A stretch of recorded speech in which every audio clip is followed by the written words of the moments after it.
It was on TV. One.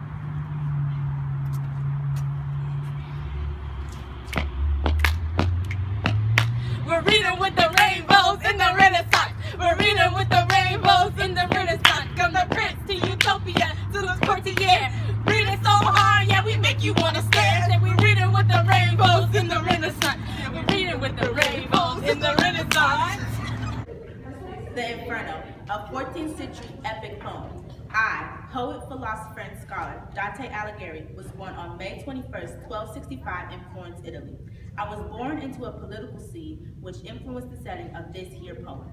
My most known work is the Divine Comedy, which is an allegory of the human life and a collection of the Inferno, the journey through hell, Purgatorio, the purgatory, and Paradiso, which is heaven. I wrote this poem about my journey with Roman poet Virgil through the 9 gates of hell. In each gate, we see the punishment of different sins and sinners. Third circle, those who are gluttonous have to lie in mud and go through a shower of filth and feces. Or in the ninth circle, those who betray their kin are at different levels of suffering in a frozen lake. In our emergence on Easter Day, I wrote, to get back up to the shining world from there, my guide and I went into that hidden tunnel where we came forth and once more saw the stars. During this time of the Renaissance, I wrote this poem to show the perfection of God's justice. Those who are obedient to their religion can escape the horrifying consequences of the inferno.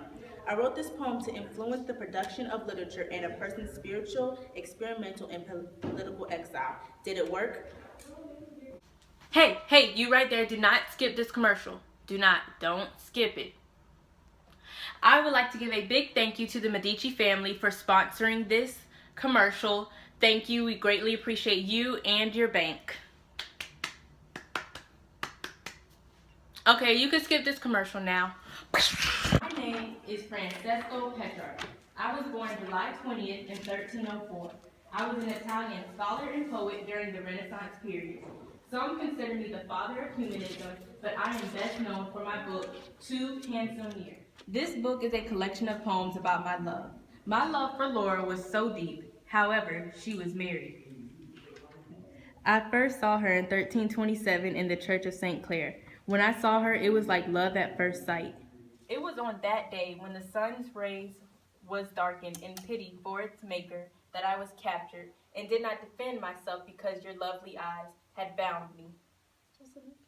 An important part of the Renaissance was writing about love, and this book is all about love. By writing this book, I hope to influence all young lovers to express their feelings, to tell each other how they feel.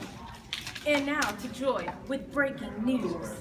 My name is Joy Nobles, and this is the Missing Book News Report. Today, we'll be talking about the missing case of the Oration on the Dignity of Man. It follows the past standard academic, humanistic, and rhetorical pattern. It has two sections. Section 1 deals with the philosophical basis of the speaker, and the second section justifies the disputed topics. It was written by an Italian Renaissance nobleman and philosopher born in 1463 in Mirandola, Italy, and died at the age of 31 in Florence, Italy. The book once said, "Man's place is somewhere between the beasts and the angels, but because of the divine image planted in him, there is no limit to what man can accomplish." And this simply means no matter what is put in front of you, you can still accomplish what you're designed to. And here with the analysis. It answers the questions, what is the nature of mankind and can we transcend our humanity? And it embodied the Renaissance by demonstrating individualism and secularism, which is what the Renaissance was all about. And the minor significance that it holds to all this is that it has been called the manifesto of the Renaissance. Thank you, and this has been Joy Nobles with your Missing Book Report.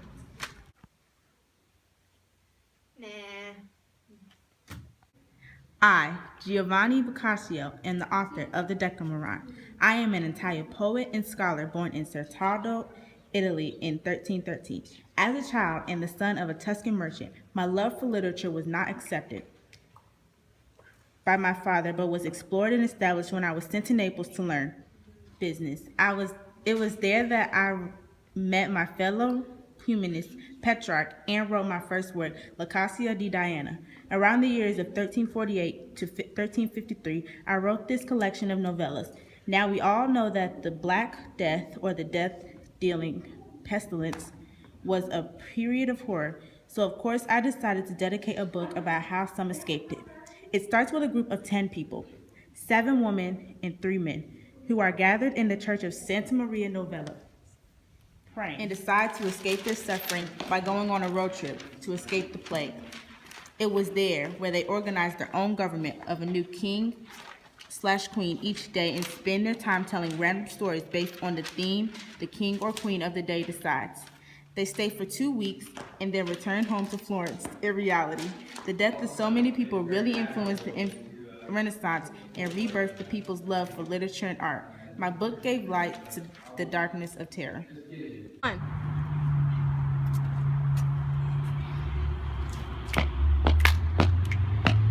We're reading with the rainbows in the Renaissance. We're reading with the rainbows in the Renaissance. From the prince to utopia to the courtier. Reading so hard, yeah, we make you wanna stare. Say we're reading with the rainbows in the Renaissance. Yeah, we're reading with the rainbows in the Renaissance. Hi, I am here with the Borgia family, one of our favorite families. We would like to thank you guys for being great rulers during the 15th and 16th century, and also for commissioning our favorite artist, Leonardo da Vinci. In order to show our appreciation for sponsoring this commercial, we present you with a $50,000 check.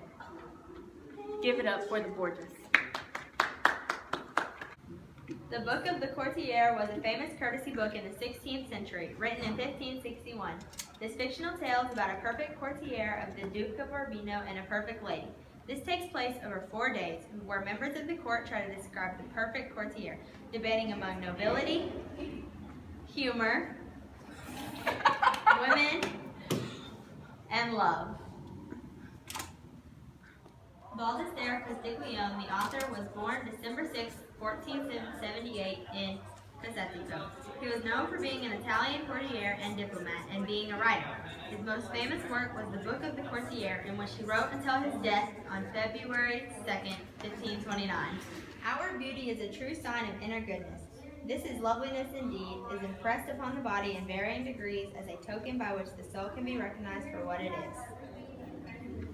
This book defines the stereotype that men are strong and higher than women, but also has a section of the perfect women too, where it sums everything up.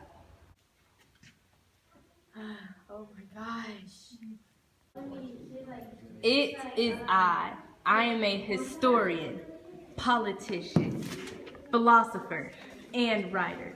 My name is Niccolo Machiavelli, the author of The Prince. The Prince is a guide. It is all about how you should rule and how you should not rule.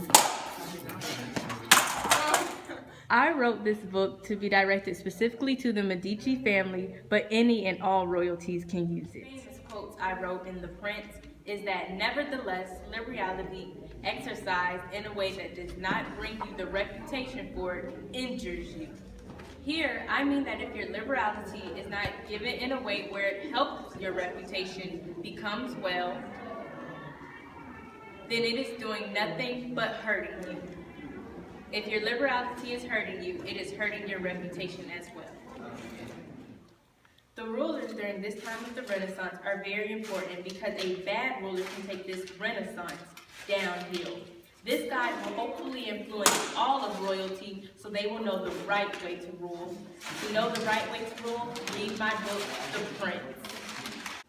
Hey, mister, where do you think you're going? You have to see this beautiful artwork by famous Renaissance artist Michelangelo. He painted the Sistine Chapel ceiling. Now, Michelangelo is known as a sculptor, but he beautifully executed the tonal job of painting upside down with paint dripping in his eyes from 1508 to 1512. It even features the creation of Adam. Now, people love this whole ceiling for all the intricate details and the religious factors that were heightened during the Renaissance period. You better catch it before these people do. It's on sale for $10 million. Named The Canterbury Tales. This is a story about a group of pilgrims who all take a ride to see the shrine of Martyr St. Thomas Becket. On the way there, they engage in a storytelling contest to pass time. As it goes on, we hear 24 short tales throughout the trip, until we never find out who won, for the author ended it leaving a mystery. In days of old there lived, of mighty fame, a valiant prince, and Theseus was was his name. This comes from the Knight's Tale about Theseus, Duke of Athens, who imprisons Archite and Palamon, who fall in love with Amelius, Theseus' sister. When they are freed, they fight over her, so Theseus holds a tournament, winner receiving her love. Archite wins, but falls off his horse and dies, so Palamon gets Amelius. This is one of the many short tales told, all of them being this interesting. Although this piece being fun and intriguing to read, it is a true reflection of social change, religious controversies, and gender expectations. This is why you should read the Canterbury Tales, because it's fun and different, but also gives you a good look into the 14th century. Finally, something good to watch. The book Utopia is a framework narrative depicting a fictional island society as well as its religious, political, and social customs. Many believe that Utopia is a perfect society that is ultimately unreachable. Sir Thomas More was a social philosopher, a statesman, and an author. He was born in 1478 in London, England, and died in the exact same city in 1535. And Sir Thomas More wrote in the book Utopia, but if they are mistaken, and if there is either a better government or a religion more acceptable to God, they implore his goodness to let them know it. And this simply means that there is always room for improvement to make a more utopian society. And I'm Joy Nobles, back with the Utopian Book Report. The analysis on this book is that it creates an imaginary social society in which the people who live in it escape from ordinary life's problems. It embodied the Renaissance by diverging from the traditional train of thought, which is often controlled by the church. Thank you. Are you recording something?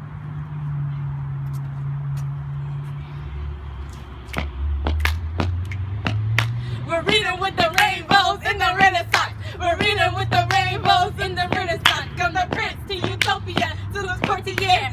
Reading so hard, yeah, we make you wanna stare. And we're reading with the rainbows in the Renaissance. And we're reading with the rainbows in the Renaissance. That's enough TV for today.